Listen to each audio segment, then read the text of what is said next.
Good morning students, welcome to my channel study locker. बच्चों, आज की हमारी वर्कशीट 9th क्लास की 23rd वीक वर्कशीट है और आज हमारा टॉपिक है the story of village Palampur. Palampur एक ना इमेजिनरी गांव है। यहाँ पर इन लोगों ने आपको समझाने के लिए एक काल्पनिक गांव की आपके सामने एक व्यू दिखाने की कोशिश की है कि एक गांव कैसा होता है। अगर आप खुद भी सोचें तो आपको दिमाग में आता है कि एक गांव कैसा होना चाहिए। तो एक गांव ऐसा होता है कि वहाँ पर बहुत सारे जानवर हैं, कृषि हो रही है, दूध वगैरह सब आसानी से अवेलेबल है। दूध, दही, घी, अगर आप गाँव जाओ तो आपको बहुत ही शुद्ध दूध मिलता है। दही ऐसी मिलती है कि एकदम जम जाती है, आप हाथ में उठा लो, मतलब कि वहाँ पे काफ़ी शुद्ध चीज़ें मिलती हैं। लेकिन हम वहाँ देखते हैं कि वहाँ जो बुनियादी आवश्यकता है ना, वो काफ़ी कम है। तो आज हम देखते हैं कि पालमपुर में क्या क्या चीज़ें हैं और क्या क्या चीज़ें नहीं हैं। Palampur village is a hypothetical village and there is a description of all the economic activities going on in almost every village of India. Palampur एक इमेजिनरी गांव है जहां पर हम देख रहे हैं कि एक एक्टिविटी, जो इकोनॉमिकल एक्टिविटी जो हर गांव में होती है, उसको दर्शाने की कोशिश की गई है। Palampur is well connected with neighbouring village and towns. हम देख रहे हैं कि जो पालमपुर है ना, वो अपने आसपास के टाउन्स और विलेजेस से अच्छा खासा कनेक्ट है। अगर आप देखते हो तो एक स्टेज हो गई आपकी विलेज, उससे अच्छा यानी कि उससे ज़्यादा टेक्नोलॉजी, उससे ज़्यादा बुनियादी आवश्यकताएं जहाँ पर आपकी पूर्ति हो जाए, वो टाउन्स हो जाते हैं। अगर टाउन से भी ज़्यादा अच्छी अगर फैसिलिटी मिल जाती है तो आपकी सिटीज़ हो जाती हैं। ठीक है, तो जो टाउन्स हैं और विलेजेस हैं, उससे हम देख रहे हैं कि ये ऑलरेडी अपने आसपास के नेबरिंग विलेज से कनेक्टेड है। Raiganj big village is 3 kilometer from Palampur. ये 3 किलोमीटर दूर ही है पालमपुर से। An all weather road connect the village to Raiganj and further on the nearest small town of Shahpur. हम शाहपुर और रायगंज से इनकी जो रोड है, जो सड़क व्यवस्था है, वो कनेक्टेड है। Many kinds of transports are visible on this road, starting from bullock cart, tangas, bogies, wooden cart drawn by buffalo, loaded with jaggery and other commodities to motor vehicle like motorcycle, jeeps, tractor, trucks. हम देख रहे हैं कि यहाँ पर हर तरीके के जो है वाहन है, व्हीकल्स हर तरीके के हैं, जिसमें आप क्या क्या देख सकते हो। बैलगाड़ी भी है, तांगा है, ठीक है। और हम देख रहे हैं कि गुड़ वगैरह जो है उसमें लद के जा रहा है, क्योंकि गांव में खेती होती है तो खेती से जुड़ा ही सामान है गुड़। गुड़ किससे बनता है? गन्ने के जूस से बनता है। ठीक, तो हम देख रहे हैं यहाँ पर मोटर व्हीकल जैसे कि मोटरसाइकिल, जीप, ट्रैक्टर, ट्रक्स, ये सब भी हैं। आप अगर गांव में जाओगे ना तो आपको ट्रेवल करने के लिए वहाँ पर बसेस से ज़्यादा आपको जीप मिलेंगी। जो छोटे छोटे लेवल पर इधर से उधर जाना होता है तो जीप लोग वहाँ पर करके जाते हैं। हमारे गांव में भी जीप ही के थ्रू ही जाया जाता है। This village has about 450 families belonging to several different castes. हम यहाँ देख रहे हैं कि 450 टाइप मतलब फैमिलीज हैं, परिवार हैं यहाँ पर। और यहाँ पर हमें डिफरेंट कास्ट नज़र आ रही है। कास्ट सिस्टम आपको गांव में देखो बहुत ज़्यादा है और बहुत बुरी तरीके से है। अगर आप वहाँ पर जाओ तो एजुकेशन लेवल काफ़ी कम होने के कारण लोग जो है अभी भी पिछली बातों में ही जो है अभी तक घुसे पड़े हैं। तो उनको जब तक एजुकेशन नहीं मिलेगी वो इन चीज़ों से निकल भी नहीं पाएंगे। तो एजुकेशन बहुत ज़रूरी है किसी भी गांव के डेवलपमेंट के लिए। तो हम यहाँ देख रहे हैं कि यहाँ पर 80 अपर कास्ट फैमिलीज हैं जिनके पास भूमि का काफ़ी बड़ा टुकड़ा है विलेज का। Their houses, some of them quite large, are made of bricks and cement plastering. हम देख रहे हैं कि जो अपर कास्ट की फैमिलीज है, जो 80 फैमिलीज है ओनली, देखिए 450 में से 80 फैमिली है, इनके पास विलेज का बड़ा हिस्सा है, भूमि का हिस्सा है। इनके घर जो हैं वो बड़े बड़े हैं और सीमेंट और ईंट से बने हुए हैं। ठीक, फिर हम देख रहे हैं the ACs comprise 1/3 of the population and live in one corner of the village in much smaller houses, some of which are of mud and straw. हम देख रहे हैं कि जो बड़ा इलाका है वह 1/3 इलाका जो अनुसूचित जातियों का है।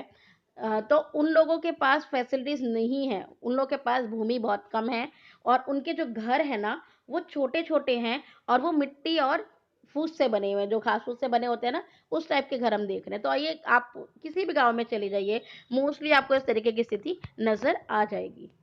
Most of the house have electric connections. यहाँ पे इलेक्ट्रिसिटी आपको मोस्टली हाउस में नजर आ जाएगी। Electricity power all the tubewell in the fields and it used in various types of small businesses. आप इलेक्ट्रिक पावर अगर देखें तो वैसे कम बिजली आती है कई कई गाँव में, लेकिन कई गाँव में बिजली ज़्यादा भी आती है। और उनकी जो अब आर्थिक क्रिया है, जो मुख्य आर्थिक क्रिया कृषि है, एग्रीकल्चर, उसमें अब इलेक्ट्रिसिटी का बहुत इस्तेमाल होने लगा है। जैसे कि पानी जो है ट्यूबवेल के माध्यम से अब सिंचाई की जाने लगी है। तो ऐसे में हम देख रहे हैं कि यहाँ पे इलेक्ट्रिसिटी पावर अवेलेबल है। ठीक। फिर हम देखते हैं कि Palampur has 2 primary schools and 1 high school. School level भी हम देख सकते हैं कि दोनों तरीके के स्कूल हैं, छोटे बच्चों के भी और बड़े बच्चों के भी। There is a primary health centre run by the government and 1 private dispensary where the sick are treated. हम यहाँ देख रहे हैं कि यहाँ पे चिकित्सा के लिए जो है, ट्रीटमेंट के लिए भी यहाँ पर गवर्नमेंट की भी एक जो है हेल्थ सेंटर है और एक प्राइवेट डिस्पेंसरी भी है। तो हम क्या देखते हैं कि पूरे गांव में एक बेसिक नीड्स जो है पूरी हो जा रही हैं। आप इस डायग्राम को देखेंगे तो आपको दिखाई देगा कि इसमें आपको सबसे ज़्यादा कृषि ही नज़र आ रही है। हर जगह जो है एग्रीकल्चर ही नज़र आ रहा है, चाहे वो जो है उर्वरक डालना है, कीटनाशक दवाइयाँ डालनी है, ट्रैक्टर के द्वारा या बैलों के द्वारा जुताई की जा रही है। तो हम देख सकते हैं कि जो एग्रीकल्चर है वो पूरे के पूरे गांव का अभी भी मेन सोर्स ऑफ इनकम है। चलिए बच्चों, क्वेश्चन आंसर पे चलते हैं। What is the main economic activity of the people of Palampur village? Palampur village की जो लोग हैं उनकी मुख्य आर्थिक क्रिया क्या है? अभी भी हम देख रहे हैं कि agriculture is the main economic activity of the people of Palampur village. हम देख रहे हैं कि पालमपुर विलेज में अभी तक जो एग्रीकल्चर है वो ही मेन एक्टिविटी करा रहा है। मतलब कि आपको अगर गांव में रह रहे हो तो आपको पैसा कहाँ से मिलेगा? तो आपको इकोनॉमिक एक्टिविटी आपकी एग्रीकल्चर यानी कृषि ही है। What is the social structure of Palampur village? तो हमने क्या देखा कि सामाजिक विन्यास यानी सामाजिक किस तरीके से समाज वहां बटा हुआ है। तो 450 फैमिली है। There are 450 families of different castes living in Palampur village, out of which 80 families are upper caste and land owners who have big houses and are made of bricks and cement। तो हम देख रहे हैं कि 80 family हैं जो कि उच्च स्तर का जीवन जी रहे हैं, अपर कास्ट के हैं, उनके घर बड़े हैं और ब्रिक यानी ईंट और सीमेंट से बने हुए हैं। जबकि द शेड्यूल कास्ट पीपल हम देख रहे हैं जो कि उस समय के टोटल पॉपुलेशन का 1/3 है। They live in small houses which are made of mud and है। हम देख रहे हैं कि वो मिट्टी और जो है घास फूस के घरों में रह रहे हैं। तो हम आप देख सकते हो कि सामाजिक व्यवस्था में अभी भी कास्टिज्म वहां पर है। Palampur village is a village with good infrastructure. Explain in your own words. यहाँ की जो इंफ्रास्ट्रक्चर है वो अच्छा है, आप कैसे बता सकते हैं? Agriculture is the main economic activity of the people of Palampur village. Palampur village की जो अभी तक इकोनॉमिक जो एक्टिविटी जो मेन है वो अभी एग्रीकल्चर ही है। We see that there are 2 primary schools 1 high school in the village for the provision of education in Palampur village. हमें नजर आ रहा है कि यहाँ पे एजुकेशन के लिए जो लेवल है उसमें हमें प्राइमरी स्कूल और अपर स्कूल भी नजर आ रहा है। There is also a government primary health centre. यहाँ पे हमें प्राइमरी हेल्थ सेंटर भी नजर आ रहा है और प्राइवेट डिस्पेंसरी भी नजर आ रही है, जो कि हमारी दिखाई दे रहा है कि मेडिकल अरेंजमेंट्स लोगों को वहाँ पर मिल रहा है। Where the people of the village can be treated at the primary level. In this way the basic needs in the village are met within the village itself। तो हम क्या देख रहे हैं कि यहाँ पर गुड इंफ्रास्ट्रक्चर, आप इसमें एक इलेक्ट्रिसिटी और जोड़ लीजिएगा। यहाँ पे इलेक्ट्रिसिटी भी जो है लोगों तक अवेलेबल है।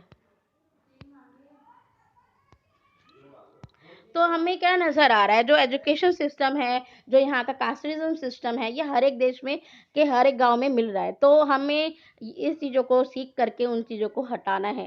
एक विलेज अगर सक्सेसफुल हो, एक विलेज जहाँ पर हर किसी को फैसिलिटी प्रोवाइड कराई जा सके, तो अगर विलेज यानी कि एग्रीकल्चर हमारा आगे बढ़ता है तो हमारा इंडस्ट्रीज भी आगे बढ़ेंगी।